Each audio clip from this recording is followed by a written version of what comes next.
everybody, it's Cheryl. Welcome to my she shed. Thank you for joining me. Before we start, I want to say that this video is for entertainment purposes only, and to please be kind to everyone in the chat and everything. If you are new to the channel, I hope that you will subscribe, and like, and share. And if you are a returning person to the channel, thank you. I hope you will still subscribe. No, that way, subscribe, like, and share. And feel free to add a comment and hopefully take a chance on what I have to say. And realize, again, these are my opinions. And I am not talking about anyone personally. These are fictional characters. So again, be kind in the comments, be kind to other people, be kind to people that don't agree. If garbage rubbish people show up and are mean and unkind, we're just going to move on because life's too short for that. So there definitely will be spoilers. If you have not watched chapter 2 or chapter 3 of the Flux arc, we'll be covering chapter 2, which is War of the Sontarans, and chapter 3, which is Once Upon a Time. So I know that it's really early because it's International Men's Day. Cheers. Day drinking. And tomorrow is our anniversary, but Noel will still be going live tonight for the Tardis on Talks.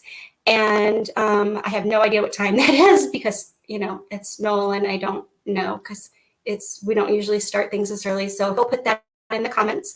And tomorrow he will be doing his classic watch along. I will not be doing anything, but hopefully I'll be able to do the chapter 4 in a more timely fashion. So thank you for being here. I want to say hi to Daniel and Lindsay, Raymond O'Reilly, and hopefully Renee, who made me this lovely blanket that I love so, so much. Ted is not going to be a part of the She Shed right now because he gets a little too insane when I'm in here and I can't concentrate, and also I don't want him to be getting stuck in my blanket from Renee because he's obsessed with it because it's new and it doesn't smell like him and he thinks it's his because he's a little bit spoiled. If you haven't met Ted, please go to his YouTube channel, which is Teddy's Terrier Tales, and it's just random Ted stuff, just him being Ted. So anyway, thank you for joining.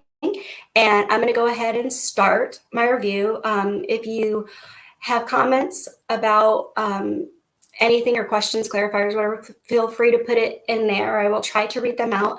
I'm not quite as comfortable in front of the camera and on stream as Noel, so it kind of throws me off some. So bear with me while we're in the early stages of the She Shed, especially because this isn't normally the stuff that I talk about. So it's a little bit less of me going on about something like, say, true crime or, Love Island or something like that. So anyway, we're going to go ahead and get started with War of the Sontarans after I've drank. So the opening, we start in 1850, and it starts off with black and white and the doctor in this condemned Hogwarts background house thing. And she's like, oh, it's the end of the universe or the end of time or whatever, because I can't be bothered to remember every detail. And she's like, but wait, we're still here, blah, blah. And we find out that they're on a battlefield. She does get reunited with Yaz and Dan, Katie, and Mary Seacole shows up after they cop on to where they are, with the Crimean War. And Mary's like, hey, are you pickpocketing and stuff? And they're like, no. And there's some banter. But when the doctor's like, oh, we're fighting the Russians, she's like, yeah, I don't know what you're talking about. And the Sontarans show up. So you have, potatoes on horseback. So Sontar, ha. Then we have our opening. And then we start with going back to Vinter, the guy who was on Outpost Rose.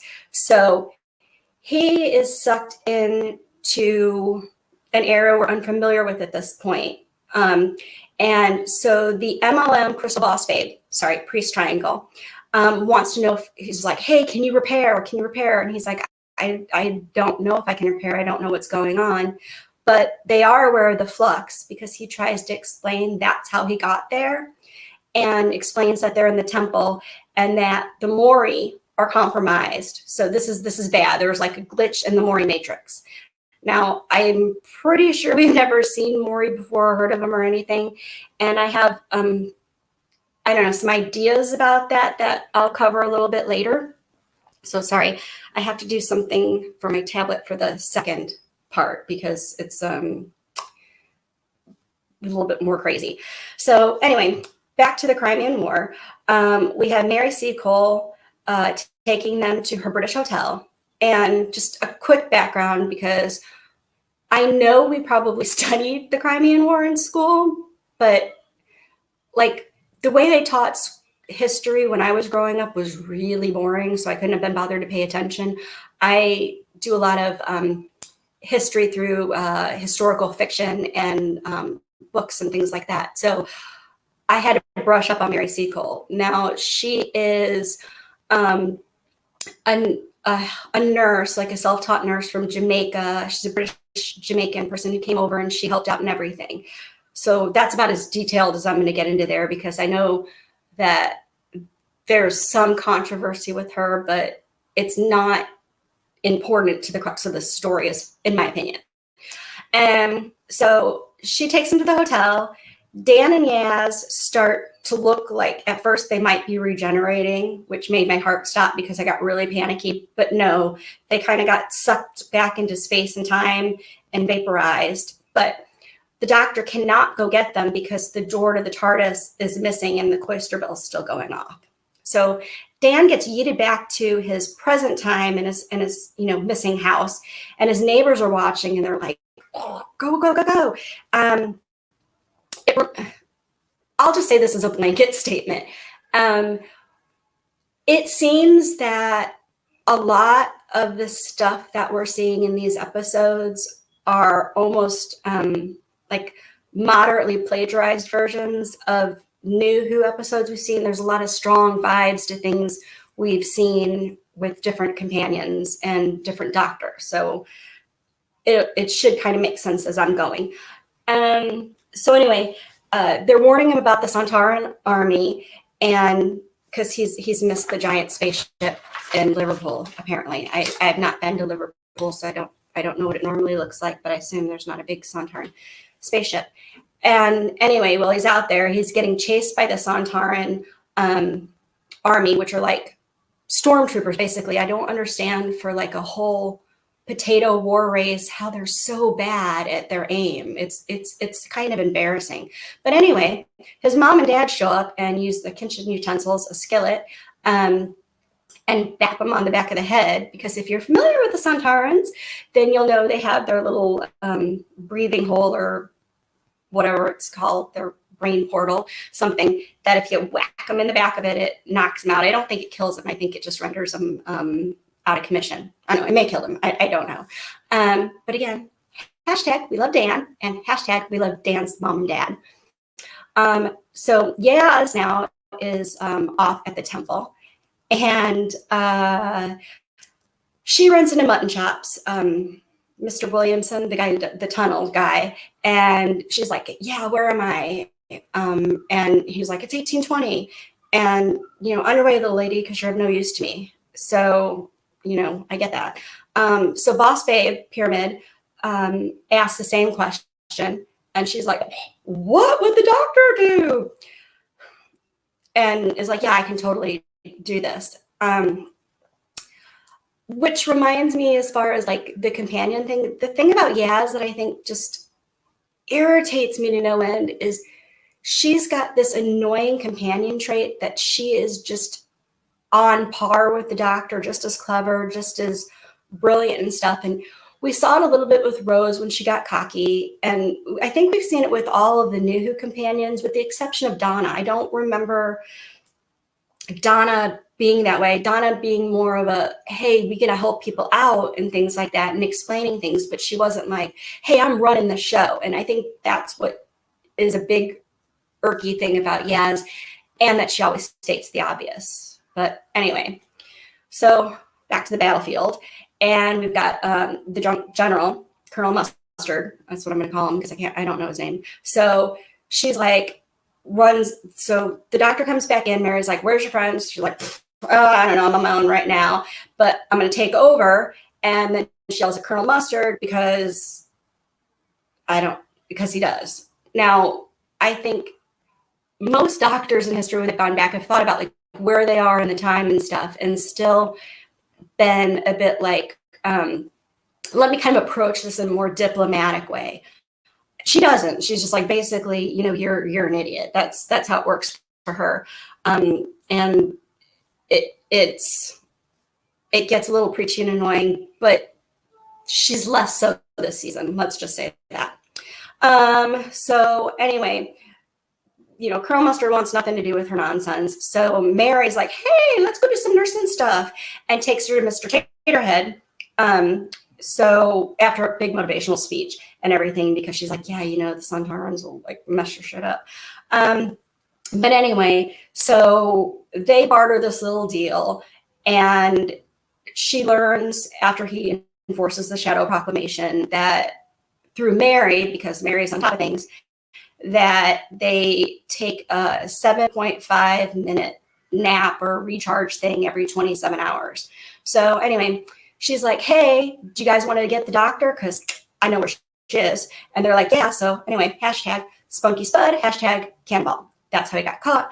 And of course, the Sontarans are kind of dumb. So, Mary and the doctor just, follow him through, space portal in the, I don't know, why can't I think of what it's called? Mountainside kind of thing. Mountainside. And their whole plan is this Operation Parlay Signal. And P.S., the general, Colonel Mustard, he is mad as flux about what's going on here, because he is like, this is not what's happening. So anyway, they realize there's tons of tater tots at the enemy camp. And because the doctor has said, I'm Mary Sequel's assistant, she obviously then wants Mary to take notes while the doctor goes off and, plans, operation, nuke the Spuds. So then we flash to the head potato head, Commander Spud, Commander Spud, that's what I'm calling him. Commander Spud, and he gets the scoop on her being in Crimea, and then, totally takes out Mr. Potato Head because, you can't get caught in battle.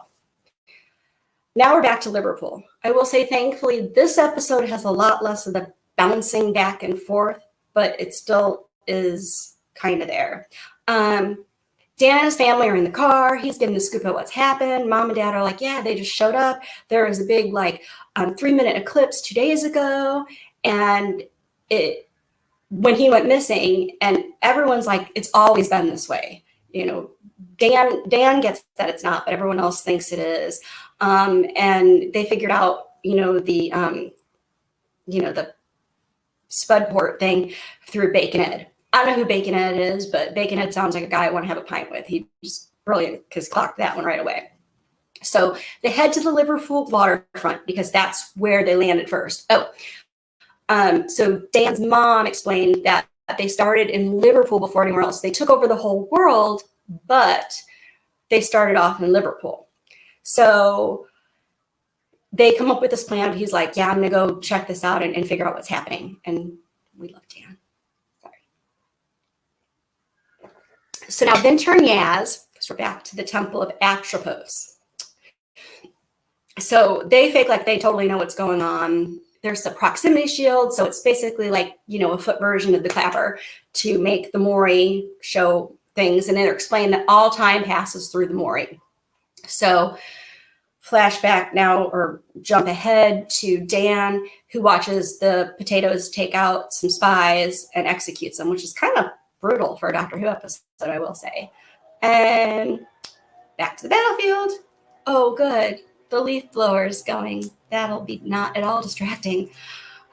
So anyway, she does the sonic signal to Parlay, which is apparently loud as flux because she's like, yikes. But it's the part from the trailer where we see her doing that. So Head Tater Tot shows up, and they exchange insults with each other because, we've got time for that. The Sontarans are like, yeah, we totally know about the flux, so we took advantage of you guys being dumbasses and, snuck on in. And she's like, yeah, well, this planet's protected. I'm not having any of your nonsense. But, Colonel Mustard shows up and he's like, nuh-uh, and like, locks and loads at her. And he's like, take her away, boys, or the one 12-year-old boy that's taking her off there. And then they decide that they're going to have like a whole Call of Duty event happening. So we love Dan. We love Dan. Oh, and Daniel said it is a fascinating period in history. I'm sure it is. I just think the way we discussed it when I was growing up, you just read it in a textbook and it's just bleh. And I know that this isn't exactly how things went down, especially because the Sontarans weren't there, but still I like reading things about that way. So anyway, the Sontarans are like, yeah, it's going to be a massacre, a big, mashed potato mess happening. So the doctor then does her Venusian jujitsu. I think that's what it's called, judo. I don't remember, it's not like a nerve pinch, but you know what I mean? Takes your man out for a bit. So she has time to go like, I'm going to sort this all out. We go back to the waterfront. Dan, I love Dan. He's so smart. He's like a Donna. He's really like a Donna. So he's like, I'm going to film this stuff. He's like, oh, doctor, I'm filming this for you, because he's going to infiltrate the encampment and get as much information as he can, because, the doctor said she'll find him and everything like that. So back to the temple with Boss Babe Pyramid Marketing Scheme, the prism person thing. And she runs into Swarm and Azur. And Azur is like not nice at all. She disintegrates your Boss Babe. So I don't know. They also have like a bodyguard, a henchman or something. And I'm not sure why, because she's, just making things disappear. There's only 2 pages left, guys. Really, it's not going to be that bad. So, oh yeah. So the Brits totally had their asses handed to them. And Mary is able to give the doctor the scoop when she runs back, because she's an A+ stenographer as well as a healer and hotel, night manager or whatever. So Colonel Mustard, fakes death, because of course he does. He needs to still be around. So the doctor and Mary go check out the Sontaran ship where all the taters hang out and use the handprint sensor. Look, I can't. Like that, to get in there, and she slingshots him right in the back of the head so she can get in there. So, which is again why I'm assuming that they don't die when they get hit in their spud portal, because that would just be wrong. But at this point, who knows? So Dan does the same thing. He uses walk, and there's walk jokes. So gosh, I love Dan. And he's able to briefly communicate with the doctor while they're in the Sontaran areas and everything. And he's like, I don't know, they got this mad fascination with Japanese food because of their tempura command. Hashtag tempura command. She's like, maybe you mean temporal. And he's like, yeah, that's what it is. So the whole thing is there's going to be a temporal war. And, the angry Spud is like, oh, I'm doing this. He's like, dude, I'm just looking for beers. That's all I'm doing. Dan is brilliant. I loved it. Dan, I just want to hang out with. If nothing else, I would say just watch this entire thing and just watch the Dan scenes, because it's entertaining. He will tickle you to no end. Dan's just brilliant. So anyway, Yaz and Vinder back at the Temple of Atropos meet Azur and Swarm, who are cranky. And I'm just going to say it now. I don't know what they did to your man in this episode, but he is camp. He's hilarious. There's some strong The Mask vibes. He's taking the piss. I'm here for it. I'm like, I can't believe I'm kind of a Swarm fan. So like I'm simping for Swarm at this point because he's entertaining. I don't like Azur. She's nasty. She's not a nice lady or alien or person or whatever she is. Anyway, she swishes people. So anyway, the boss babes are dropping like flies, and then they take out some of the Mori. Now we still don't know what they are, except that all time goes through them. I have a theory on this. Dan, thankfully, is saved by Man's best friend, Cavanista, the puppy guy. And he and Dan together, their scenes, brilliant. It's like the Doctor and Anna. I'm here for it. I'm a fan. So then we have Mary, who is attending to the wounded and everything.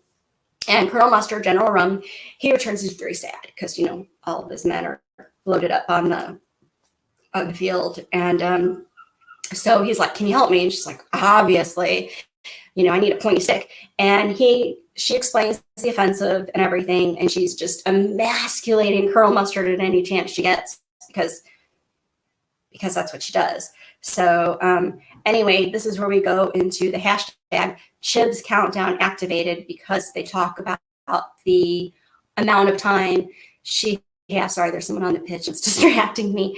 The amount of time to take out the Sontaran ships. So this whole plan. Anyway, so now the whole thing is they're all going to go together and they're going to destroy the ships by, messing with, some electronic, stuff, some engineering type things. And, Captain Potato Head is an angry spud. He's like a hot pocket at this point. He's just not having it. So Cavanista and Dan, again, comedy gold, they have to get out. So Cavanista's big plan is he's like, look, we're taking this ship and we're going to yeet ourselves right into the other ones. It's going to blow them all up. It's going to be fabulous. So they go through that way. Oh, that's Ted. And then, 13 in the Spud, Mr. Lead Potato are like, she's like, so are you going to retreat? He's like, no, I'm not retreating. We don't retreat. I'll do a strategic withdrawal. So, great. It doesn't matter. She's like, as long as you flux right off. And this flux thing is never going to get old for me, by the way, just so you know. So then, let's see. We see Cavanista and Dan. They have to escape through the garbage chute. So hashtag poop chute. And the Liverpool Sontarans are just absolutely fluxed with this temporal implosion. So they're gone, yay for them. So Colonel Mustard has now booby-trapped the Sontaran ships, which is like mashed potato chaos. And the Doctor is ever so cross. Seriously, it gave off the whole, like, they were retreating. Doesn't she look tired? Or, how could you do that? It's all things that have happened whenever, the Doctor has told, an enemy race to flux off, and then somebody's like, no, kills them. So anyway, very cross with that. I'm sure she's not, going to let that one slide. Anyway, the TARDIS, decides to let her back in. It's still falling apart. There's wonky stuff happening. Don't know what's on with that. But she gets to Dan and Cavanista, and she's like, well done. And, Dan's like, yeah, it was me. And they're both like, yeah, I hope we never see each other again. And I don't know, the Doctor's still kind of cross with Cavanista. And she's like, yeah, well, we're not done. But, I guess kind of thanks for saving Dan, even though she doesn't. Also, you know what? When Dan did, his good stuff, she was like, good lad. And I'm thinking to myself, yeah, but when Dan was like, well done, last two, yeah, she got really mad. So, hi, Friley. We're not to that episode yet. I'm winding up chapter 2. We're going into chapter 3, and then that's where we get that part in. So, let's see. Cavanista agrees with his group of people that I've already forgotten their name, that he's going to protect Earth, and Dan and the Doctor go to find Yaz and in the jacked up TARDIS, and they get hijacked to the temple. So because the TARDIS has been taken over by something, because I guess the Mori are involved. I don't know. It doesn't quite, for the amount of explaining that Chibnall does in the writing, he seems to not explain the things we really need to explain, if that makes sense. There's just a lot of narrative going on. Anyway, Azura's like, sup, Doctor, was waiting for you. And she's all like, the Doctor's all like, Admiral Akbar. She's like, it's a trap, but we're going to do this anyway. And Swarm has stuck Vinder and Yaz in to replace the two Mori he vaporized, or whatever happened to them. So they're Mori lights or something like that. and explains that they're on the planet Time at the Temple of Anthropos. And then we have the countdown to the chaos cliffhanger. So that is the nutshell of chapter 2. And overall, I would say it's a big improvement from last week. It was way more interesting, a little less chaotic. The banter was grand and stuff like that. There's still a lot of explaining and stuff that goes on. And I think some of it too is less Yaz. So there we go. I take a sip because, it's exhausting reviewing this stuff. Now we are going to go to once, comma, upon time. See what they did there. All right. So we start off. It says, let me double check. Bell story. Is it Bell? I'm going to call her Bell story. Anyway, I'm not going to call her Bell because it's like the Hunger Games intro. So we're going to call her Space Katniss. So Space Katniss is, basically giving a whole narrative that she's doing, she's narrating like a letter to her significant other about how this is the Dalek sector, and she just keeps picking up and stuff. So seriously, it's the first episode of the Hunger Games. So the nutshell is, all these people have taken over. She's not buying the fact that the Maury have been compromised, and she's going to get reunited with him or her because we don't know. And there we go. Then we have the opening credits. And this is going to be challenging. So here's what I got going on. I've got my tablet in front of me with the episode kind of queued up, and I'm going to kind of have to fast forward through it to make it make sense, to give a much briefer summary, because I'm going to have more commentary at the end of this, if that makes sense. So just kind of hang with me. This one was, this had way too much wibbly wobbly time hopping for me to feel like I can summarize it or give it any kind of linear explanation without ruining the whole thing. I will preface by saying that the first time I watched it, I didn't like it at all. I thought it was absolute rubbish. I was so disappointed because I had enjoyed the Sontaran one. But I'm on now like the 4th viewing, which is sad if you consider this is the 4th one and I still don't quite know how to summarize it. I dislike it less.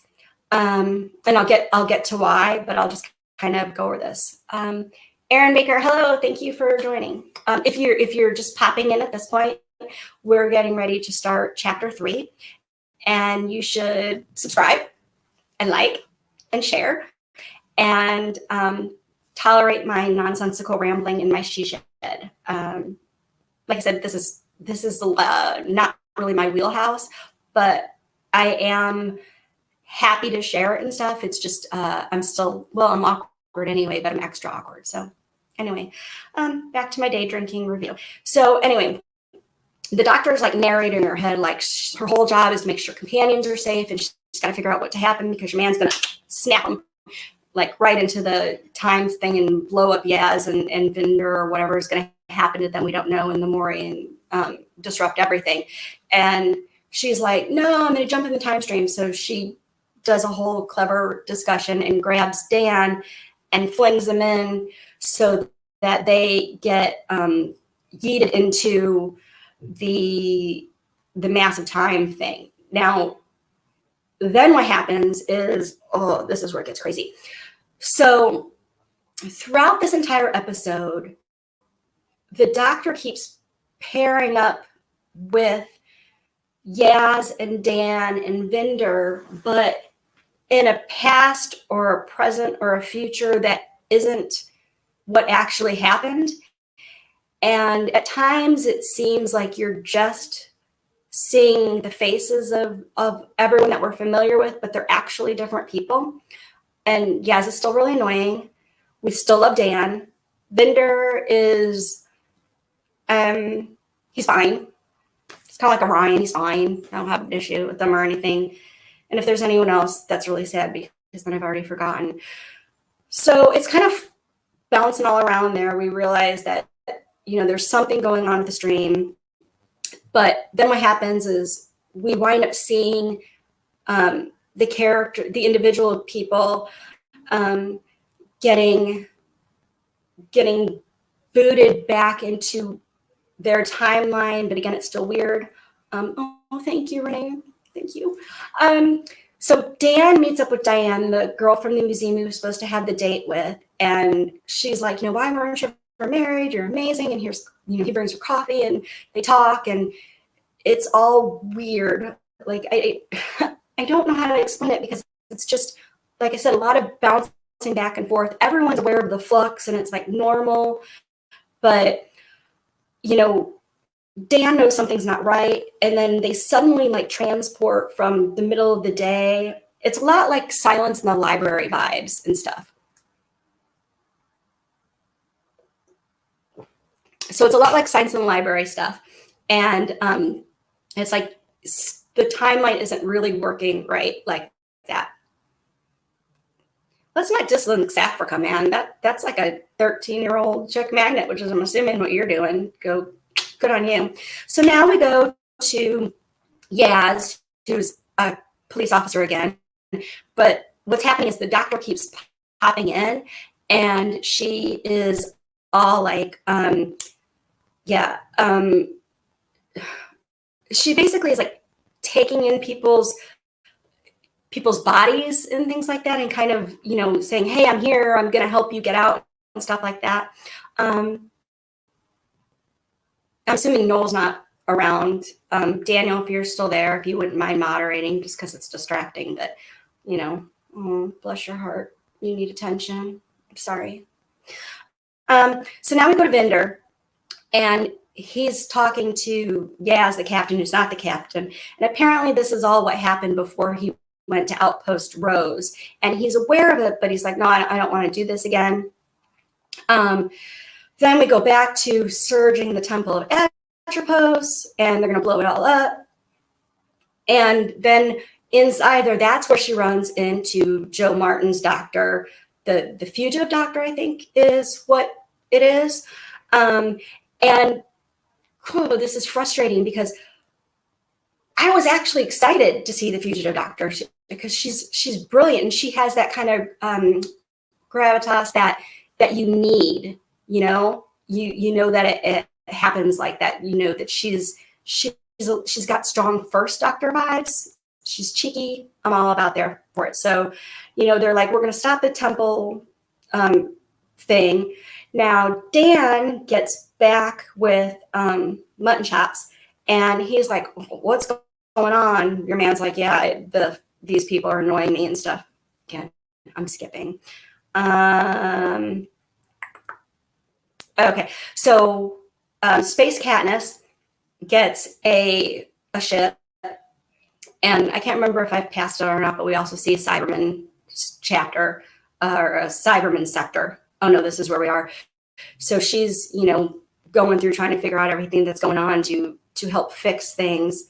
Again, Space Katniss doing a bang up job. So then we find out that Vinter is working for Space Snake, the chief serpent guy. I'm gonna call him Space Snake, Serenity. But it took me, like, this was me the whole episode. I'm like, oh, it's the guy I like. It's the guy I like, because it took me like the whole episode to realize he's the guy from Misfits. He was one of the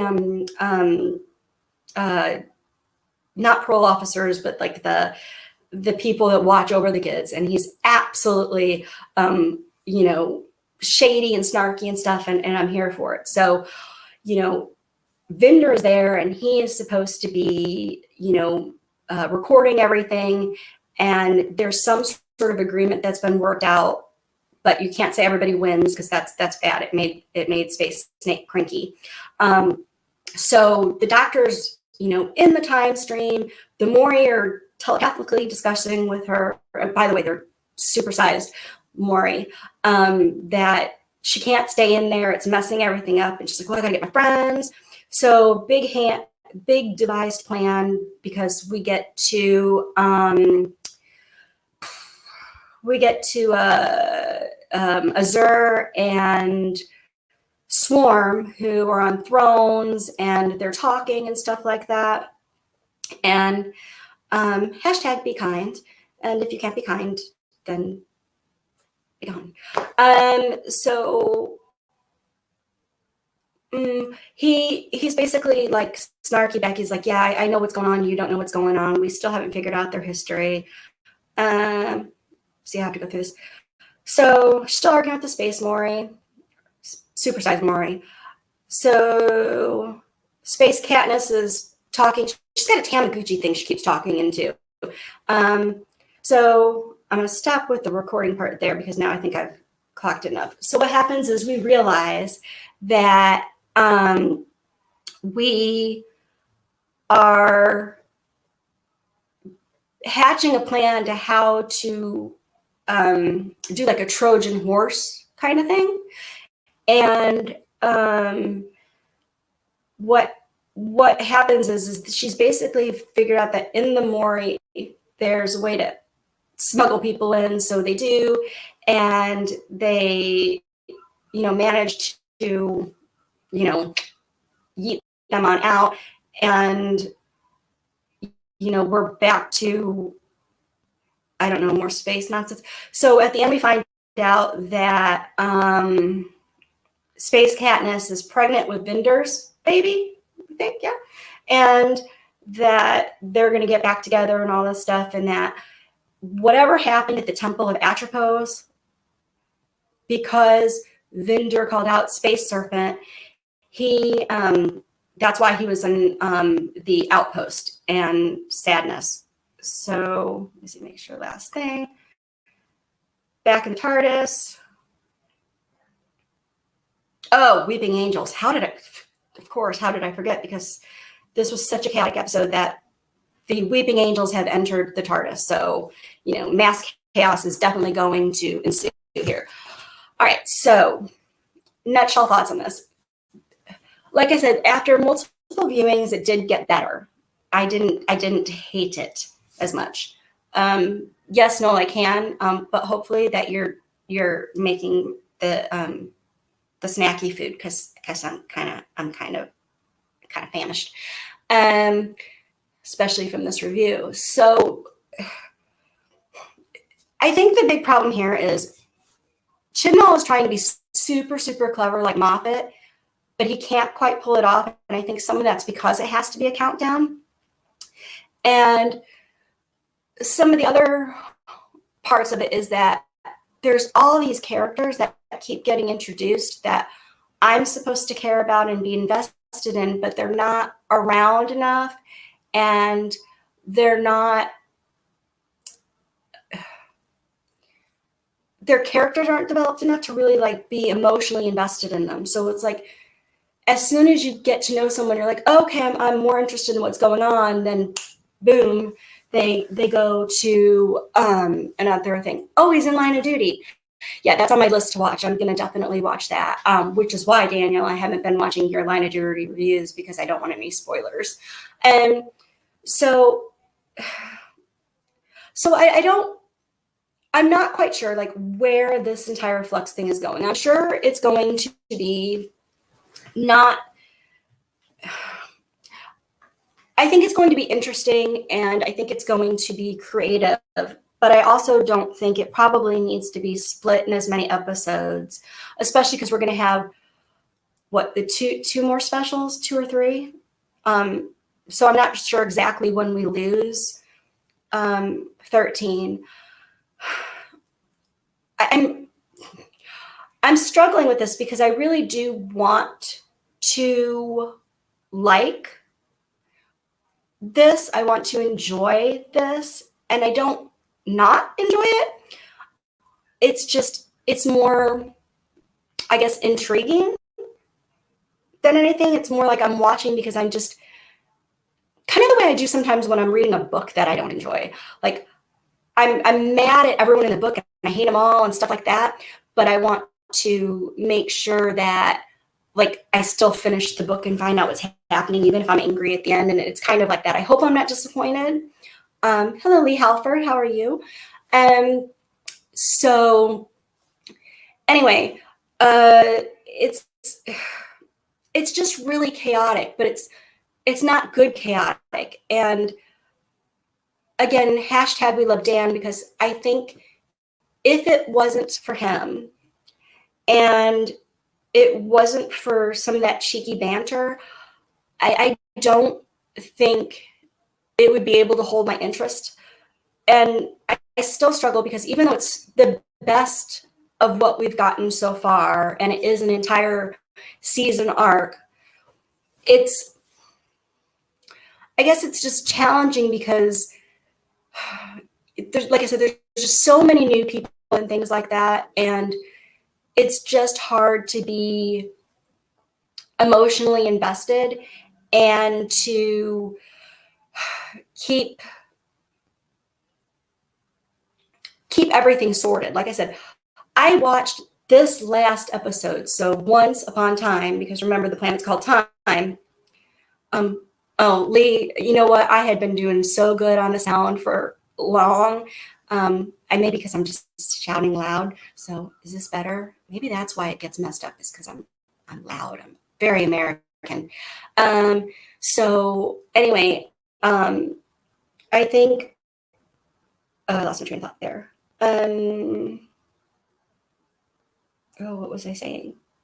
My brain had got something. The story arc.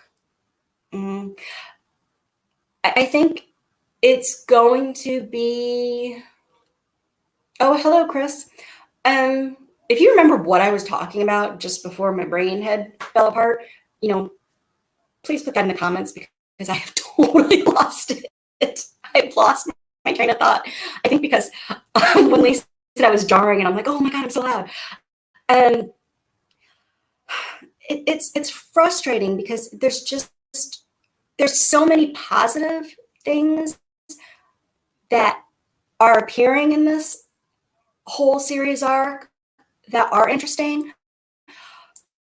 But I think because it just keeps trying to be extra clever, it makes it more confusing. Oh, now I remember what I was saying about, but this is the fourth time, well, actually now fifth, that I've watched it. And it's still really hard to keep track of everything. I mean, yeah, I think some of it is because it's wibbly wobbly with the timeline and everything like that. But I think other things are just because there's so much bouncing back and forth. And on top of that, Chibnall's doing what he normally does, which is doing a lot more telling than showing. So, and I was telling Noah this morning, that I think the problem is you spend so much time listening to what he's trying to explain what's going on, that when you're watching it, it's almost distracting from what's actually occurring on the screen in front of you, because you're trying to pay attention. And I don't know if that's just like the way my brain works, that, I mean, I'm a visual person. If I just get information, auditorily, like if Noel explains something to me, like I don't know how to work a television, he'll tell me. I don't know how many times he's told me, and it falls out of my brain head. But if he shows me while he's telling me, it helps. So I think that I keep watching it. That helps a lot. But I also don't like the fact that I have to keep watching it just so I know what's going on. I am interested to see where it's going. So I think the one thing I wanted to circle back to was with the Mori. Noel and I were kind of briefly discussing this morning, and it has to do with the Weeping Angels. So I think the thing is that, if I'm remembering correctly, and Noel doesn't think that I am, I thought that Moffat, because he created the Weeping Angels, had already done the backstory, and that their origin story was done when the 11th Doctor and Clara were on Christmas, and it had to do, they were priests or something like that, or maybe that was the Silence. Oh, I don't remember. God. So anyway, I thought that we had a story, but now I'm wondering if maybe he's rewriting it, or if he's decided to just take it on himself, and that the Mori are actually connected somehow to the weeping angels because they are controlling time. And the angels, when you're they send you back into a different spot, and because everyone keeps getting yeeted all over the place, I don't know if that's what's happening. So where does Claire fit in? I don't know. Like, she's going to be important, but I don't know how, and I don't know why. And I feel like it's really, she's more distracting me at this point because she just is popping in briefly, and you can tell she's supposed to be important, but it's so fleeting that you can't. It's almost like it's almost like the silence. It's almost like the silence because once she's off your screen, you forget. Okay, Lee. So I have clearly just made up my entire own weeping angel story, which may have happened because sometimes that does happen. But would it be interesting if the Mori are the angel origin story? Yes, if, and this is important, if Chibnall has worked with Moffat to make that happen, because when RTD takes back over, he's going to have to hopefully undo some of the damage. Even if he doesn't outright correct it, which I hope he does, I think he's going to have to do some damage control on some level. So anyway, I think that's kind of the nutshell of where everything's going. I think it's got promise.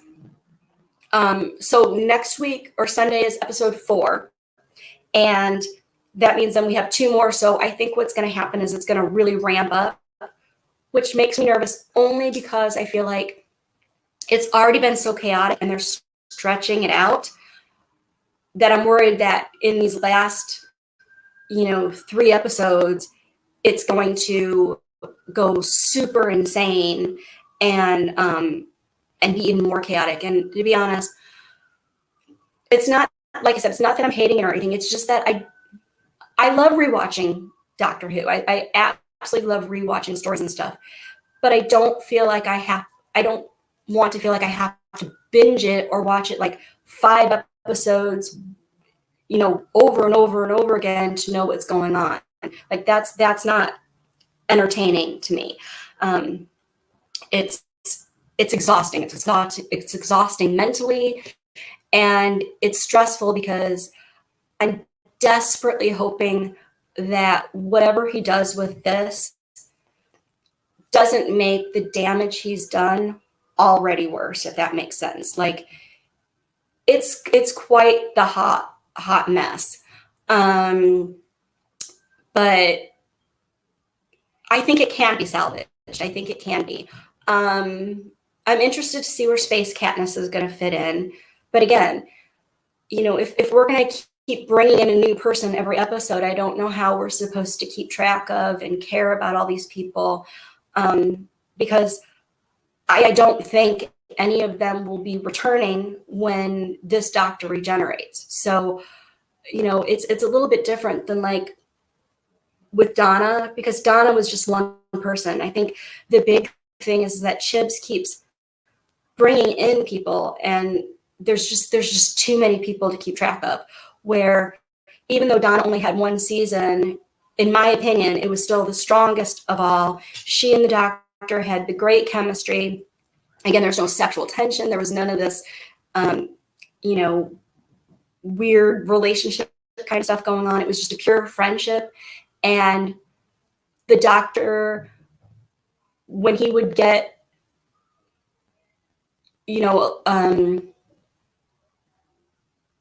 super emotional, angry, whatnot, angry, depressed, sad, whatever happens and stuff like that, that Donna was like his moral compass. She could keep him in check, but she wasn't preachy and annoying. And so she was just a solid, good character. So even though we only had her for one season, she had a complete story. She had a really strong story. And her character was deeply developed. I mean, it was just great. And plus, you got to remember, Donna was in between, like, she had the Runaway Bride, and then we had Martha for one season. And then we had Donna. So, you know, I think RTD is an amazing storyteller. And I think he was probably pretty happy with what Moffat had done. Whether he admits it or not, I think he's probably devastated at what Chibs has done to this. And I guess my hope is that he will be able to, like I said, do enough damage control that even if he can't retcon it, he can kind of explain enough away, like they did with the number of regenerations with 11, that he had, you know, Clara bartered with the Time Lords to make sure he sticks around. Hello, P.D. Rich. So anyway, I think that's kind of where we're at with everything. I mean, I am interested to see how this thing plays out. I hope it isn't a huge letdown. I hope it isn't one of those things where it's like, oh, I'm so clever, but you should have clocked it on the first one. So that's kind of where we are on my thoughts and stuff. So I'm gonna, because Noel wants me to rate the episodes, I want to say that I'm gonna go back to the first one. I think when I rated it like a 4 out of 10, because as standalone episodes, they're really hard since this is an entire arc. So, like, I definitely think that when it's all over, I'll do an overall review for it. And maybe my overall impression of everything will change, but just standalone episodes. So the first one I did a 4. Chapter 2, the Sontaran War, I would say that's probably a 7. And I know it sounds like really low and stuff, but I'm trying not to base it on lowering my expectations. Like, I will say that the second one was the closest to a really strong Doctor Who story we've had. And I'm grateful for that. And I hope that we get back to that. And I'm really conflicted on this one, the Once on Time. I forgot what it is already. Anyway, maybe a 5. A 5 only because, like I said, it was so chaotic, so much going on, so many characters and events to keep track of and everything. So, yeah, I'm gonna stick with like a 5. But when you put them together, I'd say we're probably maybe like a 6 or a 7 overall. I'm hoping that it does go better. So, wow, look at this. I'm gonna have 2 episodes in under an hour. Cheers. So just a reminder that Noel is going live tonight. Noel, I don't know if you put hello Mass. I don't know if you put that in the chat. Hi Card Witch. Thank you, Chris. I know he's going to do the Tardis Zone talks, and then tomorrow is going to be the classic. Also, our anniversary. Yay! So 3 years tomorrow. Happy International Men's Day. I think that's 8 p.m. The usual time, 8 p.m. Like, I know the usual time. I'm randomly doing stuff. So I guess that's sort of my random she shed thoughts. I hope that if you enjoyed what I had to say, that you'll stick around when I do the next one, that you will subscribe, like, and share. Please remember to be kind to everybody in the comments, whatever social media platform you use. Please check out Teddy's channel. I randomly post. It just depends on what he's doing and his mood and stuff like that. And he does also have an Instagram page where I post pretty much daily on that. let's see. The season reminds me of Loki. Yeah, I really did enjoy Loki. I really, really did. And at least with Loki, you know, I think it was easier to follow what was going on. Like there was still some stuff that was working and everything. So anyway, trying to think if there's any other thoughts I have. If you follow me on Instagram, on Teddy's channel Instagram, there are 3 dogs in particular that are missing. And I really, really would love for you to share that information. I will try to get some of the stuff for Noel maybe, and he can post the posters on Twitter. The first one is in Seattle, and it's Storm. These cases are special because of how they went missing. The Storm's parents had just had a baby. The dad had taken him to a tailgate party, and yeah, my OnlyFans request. Woo! Oh, Chris, thank you so much. That is very, very kind. Chris with a Canadian $20 super chat. Happy anniversary in advance, Cheryl. Here's something to get a decent drop of wine for tomorrow. Yeah, maybe cheers. Oh, thank you, Renee. I really do appreciate the support you guys are giving, especially because you know that this isn't comfortable for me. And I do want to share my thoughts, and I enjoy doing that. It's just something about doing them like this makes it weird. So anyway, back to Storm. So Storm, someone accidentally let them out of the gate when they were leaving, and Storm has been missing for a while now, and we're desperately hoping he gets returned. And the second dog is from the LA area, and her name is Miss Frankie. And the parents were on vacation in Hawaii and had a dog sitter. And the dog sitter let some person they allegedly know into their house.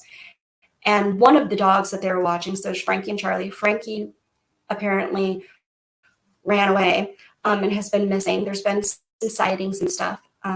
So we definitely want to find Frankie and Storm. And the third dog is Dexter. And Dexter is a UK dog, an English dog that was stolen. I have to really be brief because Nolan will absolutely cry. There's rewards for the dogs. All they want are their babies back home. No questions asked. They just want those. So like I said, thank you for listening to that little bit. And I will ask Noel to share the 3 posters for Storm and Frankie and Dexter. And let's get these babies home. So anyway, that's me from the She Shed in just under an hour. And oh, thank you, Chris, for posting that. So yes, I do have in my stories every day I post something about those 3 dogs. So anyway, thank you, everyone. I think Noel's going to go ahead and roll the credits. Appreciate all the anniversary wishes, and I will see you hopefully next week. So bye. Watch Noel not roll the credits, so I just stand here and smile.